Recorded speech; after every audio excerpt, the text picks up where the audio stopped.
kita bercakap, atau Tan Sri bercakap panjang lebar apa yang kita nak lakukan selepas PRU15.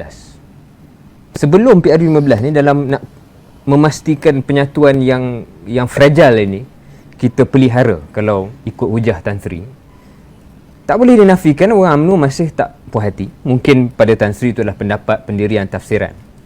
Tapi macam mana nak mengharmonikan dengan egonya, dengan perasaan yang mungkin orang UMNO merasakan betul-betul patut diiktiraf lebih. Contoh, ramai yang mengatakan bahawa sepatutnya kalau tidak Perdana Menteri pun, jawatan timbalan Perdana Menteri itu dapat pada kita.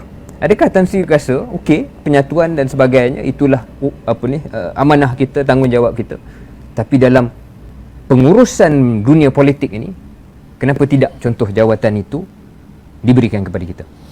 Saya fikir ini kita tak payah lagi menyimpan rahsia.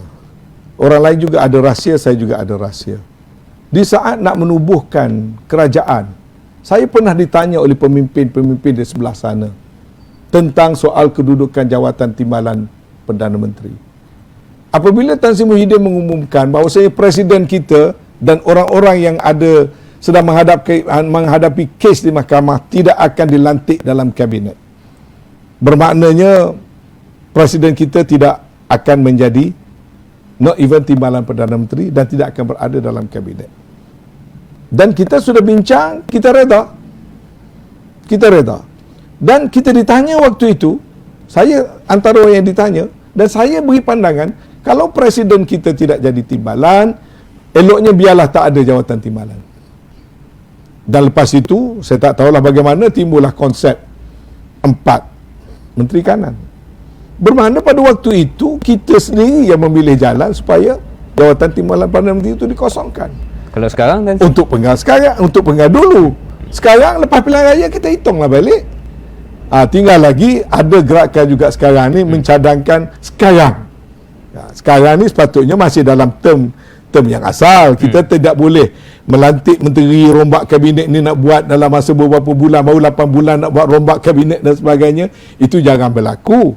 Tetapi katakanlah kita serius, macam Biro Politik dah buat keputusan untuk minta ada rombakan kabinet dan minta jawatan timbalan Perdana Menteri. Pada saya itu tidak salah. Tapi kita kena bertanya diri kita, adakah maksud nak timbalan Perdana Menteri itu untuk satu-satu individu yang tertentu, atau kita minta Perdana Menteri mempertimbangkan seorang timbalan Perdana Menteri yang mewakili UMNO. Sebab kita kena ingat, masih jawatan itu adalah prerogatif kepada Perdana Menteri. Jadi kita mesti beri isyarat yang jelas lah kepada Perdana Menteri. Saya tak pasti sama ada mesej itu sudah diberikan dengan sejelas-jelasnya kepada Perdana Menteri. Adakah artinya tuntutan jawatan timbalan Perdana Menteri itu artinya kita minta Perdana Menteri go against his own words now, lantik presiden kita, walaupun presiden kita masih lagi menghadapi proses mahkamah. Presiden kita dah buat penegasan, dia bukan minta untuk dia dibuang kes, dia berjanji akan membersihkan nama dia dalam mahkamah. Presiden kita sudah membuat satu penegasan yang bukan saja gentleman, pada saya berani, tegas dan cukup berprinsip. Kemudian takut sekarang tiba-tiba kita kata tak nak pakailah itu semua, kita nak minta presiden kita dilantik. Then say so.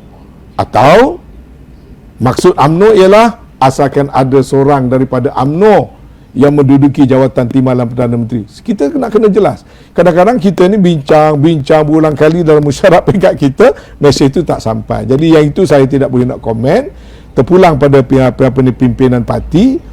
Tetapi idea untuk ada seorang nombor 2 daripada UMNO itu satu idea yang saya sokong.